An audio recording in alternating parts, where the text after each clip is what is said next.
काली अमावस की रात थी। चारों ओर सिवाय हवाएं और शोर के अलावा कुछ भी नहीं था।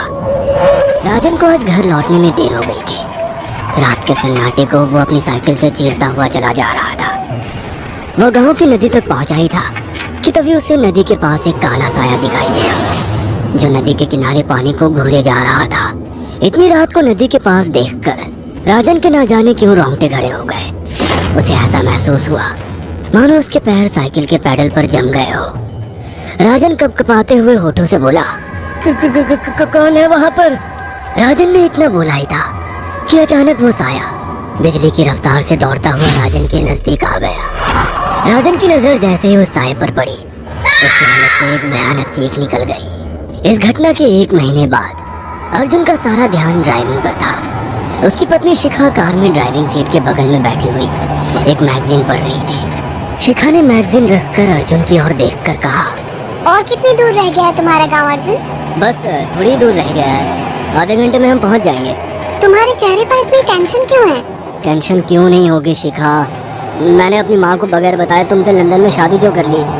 पता नहीं माँ तुम्हें देखकर कैसे रिएक्ट करेगी। डोंट वरी अर्जुन, मुझ पर भरोसा रखो। तुम्हारी माँ को मनाने की जिम्मेदारी मेरी है। आई होप शिखा ऐसा ही हो। यकीन मानो, अगर ऐसा हुआ ना तो मेरे ऊपर से एक बहुत बड़ा बोझ उतर जाएगा। अब मुस्कुरा भी दो यार। अच्छा, तुम बता रहे थे कि गांव में तुम्हारी बहुत बड़ी हवेली बनी हुई है। कुछ बताओ ना अपनी हवेली के बारे में। अरे 15 मिनट में हम वैसे भी पहुंचने वाले हैं, तुम खुद देख लेना। कुछ ही देर में अर्जुन अपने गांव वीरपुर अपनी हवेली में खड़ा हुआ था। अर्जुन की माँ अर्चना देवी अर्जुन के स्वागत के लिए हवेली के बाहर खड़ी हुई थी। अर्जुन ने दौड़कर अपनी माँ के पैर छुए और डरते हुए बोला, ये शिखा है माँ, मेरी पत्नी। हम दोनों ने लंदन में शादी कर ली। अर्जुन की बात सुनकर अर्चना देवी मुस्कुराकर बोली, कोई बात नहीं बेटा, एक ना एक दिन तो तुझे शादी करनी ही थी। इतना बोलकर अर्चना ने अपनी बहू को गले लगा लिया और वो अंदर आने का इशारा करती हुई वहां से चली गई। अर्जुन को अपनी माँ का ये बिहेवियर देखकर बहुत ज्यादा हैरत हुई। उसे उसकी माँ इस बार बहुत बदली हुई सी लगी। अर्जुन पूरे 10 साल बाद लंदन से आया था। अर्जुन उन्हीं ख्यालों में खोया हुआ था कि उसके कानों में उसकी पत्नी शिखा की आवाज टकराई। अब क्या बाहर ही खड़े रहने का इरादा है क्या? अंदर नहीं चलोगे? कौन से ख्यालों में गुम हो गए? मुझे लगा था माँ को मेरी शादी के बारे में जानकर बुरा लगेगा, मगर माँ को तो जैसे कोई फर्क ही नहीं पड़ा। अजीब आदमी हो। ये तो अच्छी बात है, मुझे मेहनत करने की जरूरत ही नहीं पड़ी। चलो अब अंदर भी चलो। अर्जुन और शिखा अंदर की ओर चले गए। अर्जुन ने देखा कि उसकी हवेली में सन्नाटा पसरा हुआ था। उसे याद था कि उसकी हवेली में बहुत सारे नौकर चाकर हुआ करते थे। डाइनिंग टेबल पर डिनर के दौरान अर्जुन अपनी माँ से जो बोला, वो सुन उसकी पत्नी शिखा और रहस्यमय अंदाज में मुस्कुराकर लगातार देखे जा रही थी। माँ, हवेली के सारे नौकर कहाँ गए? मैंने सबको छुट्टी दे दी बेटा। लेकिन क्यों माँ, तुम्हें तो काम करने में बहुत ज्यादा तकलीफ होती होगी। नहीं बेटा, मुझे कोई तकलीफ नहीं होती। कुछ वक्त से मुझे सुकून और सन्नाटा अच्छा लगता है। अर्जुन इससे पहले अपनी माँ से कुछ कहता कि उसकी माँ ने उसे बोलने से रोक दिया। अर्जुन चुपचाप खाना खाने लगा। खाने के बाद अर्जुन और शिखा बेडरूम में चले गए। अर्जुन बेड पर सोच में लेटा हुआ था कि अचानक शिखा अर्जुन से लिपट गई और वासना का तूफान अपने चरम पर पहुंच गया था। अचानक शिखा को दरवाजे पर 2 लाल लाल आंखें दिखाई दिए।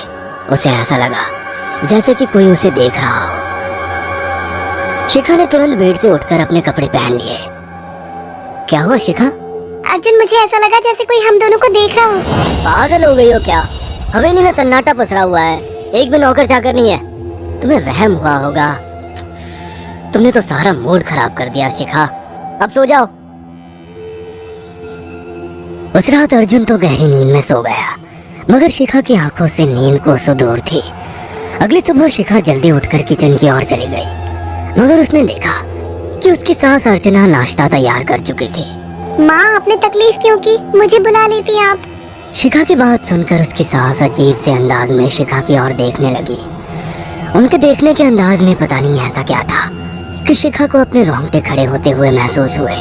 अर्चना धीरे धीरे करीब कदमों से शिखा के करीब आकर बोली, कोई बात नहीं बेटी, तुम्हें अब यहीं रहना है। तुम सिर्फ मेरे बेटे के साथ प्यार से रहो और जल्दी से मुझे एक पोता दे दो। काम की चिंता मत करो, वो सब मैं कर लूंगी। कुछ ही दिनों के बाद अर्चना गर्भवती हो गई। उसे हवेली में रहते हुए 6 महीने से ज्यादा वक्त हो चुका था और इन 6 महीनों में उसने नोट किया कि जब से वो गर्भवती हुई है उसकी सास अचानक से आकर उसके पेट पर हाथ फेरने लगती और अजीब से अंदाज में उसके पेट को घूरने लगती। शिखा ने तंग आकर अर्जुन से कहा, अर्जुन, मुझे तुम्हारी माँ का बिहेवियर बड़ा अजीब लगता है। तुम्हारी माँ जब देखो मेरे पेट पर आकर हाथ फेरती रहती है। अरे माँ को अपने पोते के आने का बेसब्री से इंतजार है शिखा, इसमें अजीब लगने वाली क्या बात है? मैं तुम्हें कैसे समझाऊं? मैंने माँ की आंखों में एक अजीब सी चमक देखी है। कैसी चमक? शिखा के मुंह से अचानक से एक अल्फाज निकल गया, जैसे किसी डायन की आंखों में होती है। शिखा की बात सुनकर अर्जुन का गुस्सा 7वें आसमान पर पहुंच गया। वो गुस्से से चीखते हुए बोला, खबरदार शिखा, आगे एक शब्द मेरी माँ के खिलाफ मत निकालना, नहीं तो मुझसे बुरा कोई नहीं होगा। तुम्हें शर्म आनी चाहिए शिखा। जब से तुम यहाँ पर आई हो तब से मेरी माँ तुम्हारी कितनी चिंता करती है। वह तुम्हें समय से खुद नाश्ता बना कर देती है, खाना देती है, यहाँ तक कि हवेली की साफ सफाई भी वो अकेली करती है। क्या बोलूं अब तुमसे, शर्म आती है मुझे तुम्हें अपनी पत्नी कहते हुए। इतना कहकर अर्जुन गुस्से से कमरे से निकल गया। शिखा अर्जुन से बहुत कुछ कहना चाहती थी मगर कह नहीं पाई। उसने महसूस किया था कि चाहे कितनी भी तेज आंधी और तूफान आए मगर हवेली के अंदर धूल की एक परत तक नहीं जमती थी और दिन ब दिन अर्चना के चेहरे की झुर्रियां कम होती जा रही थी। ऐसा लगता था मानो वो जवान हो रही हो। शिखा के अब 9 महीने कंप्लीट हो चुके थे और एक रात अचानक उसे प्रेगनेंसी पेन होने लगी। वो दर्द से तड़पने लगी। ये देखकर अर्जुन घबरा गया। वो दौड़ा दौड़ा माँ को बुलाकर लाया और बोला, माँ, हमें तुरंत शिखा को किसी अच्छे हॉस्पिटल में एडमिट कराना होगा। अर्जुन ने देखा कि उसकी माँ ने उसकी बात को सुना ही नहीं। वो तो बस शिखा के गर्भ की ओर आंखें फाड़ फाड़ कर देखी जा रही थी। अर्जुन एक बार चिल्लाकर कहा, माँ, हमें शिखा को इसी वक्त हॉस्पिटल में एडमिट कराना होगा। नहीं, शिखा की डिलीवरी हॉस्पिटल में नहीं, इसी हवेली में होगी। लेकिन इस हवेली में आपके और मेरे अलावा कोई नहीं है। तभी शिखा दर्द से तड़पने लगी। अर्चना ने अपने बेटे को धक्के देकर कमरे से बाहर निकाल दिया और दरवाजा बंद कर लिया। अर्जुन हक्का बक्का रह गया। अर्जुन दौड़ता हुआ गांव की ओर गया। उसने देखा कि गांव में एक पेड़ के नीचे गांव के सभी बुजुर्ग इकट्ठे थे। उनके हाथों में जलती हुई मशालें थीं। अर्जुन उनके पास पहुंच गया और बोला, मेरी मदद कीजिए, मेरी बीवी को प्रेगनेंसी दर्द हो रहे हैं। आप प्लीज किसी दाई को बुला लीजिए, जितना पैसा चाहिए देने को मैं तैयार हूँ। तभी उसके कानों में गांव के सरपंच की आवाज टकराई, बेवकूफ लड़के, तू अपनी बीवी को एक डायन के यहाँ पर मरने के लिए छोड़ आया। क्या कहना चाहते हैं आप जानते हैं आप क्या कह रहे हैं? वही जो तू सुन रहा है। तेरी माँ एक डायन है।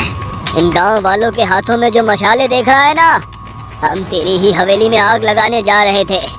तेरी माँ ने इस गांव में ना जाने कितने नौजवानों को मार कर खाया है। तेरी माँ एक डायन है। लगता है आपका दिमाग खराब हो गया है। आप जानते भी हैं मैं कौन हूँ? हाँ, मैं जानता हूँ। तू ठाकुर धीरेन्द्र प्रताप का बेटा है। तेरे पिता को शक हो गया था कि तेरी माँ एक डायन है, इसीलिए उन्होंने तुझे हमेशा उससे दूर रखा। पहले तेरी माँ ने तेरे पिता को मारा और धीरे धीरे करके वह हवेली के सारे नौकरों को मार कर खा गई और फिर गांव वालों को भी मारने लगी और अब तो तेरे होने वाले बच्चे को खाएगी, क्योंकि डायन को नवजात शिशु का मांस खाना बहुत पसंद होता है। अगर मेरी बात पर यकीन नहीं है तो चलकर मेरे साथ तो खुद अपनी आंखों से देख ले। इतना कहकर सरपंच अर्जुन को लेकर हवेली की ओर चल पड़ा।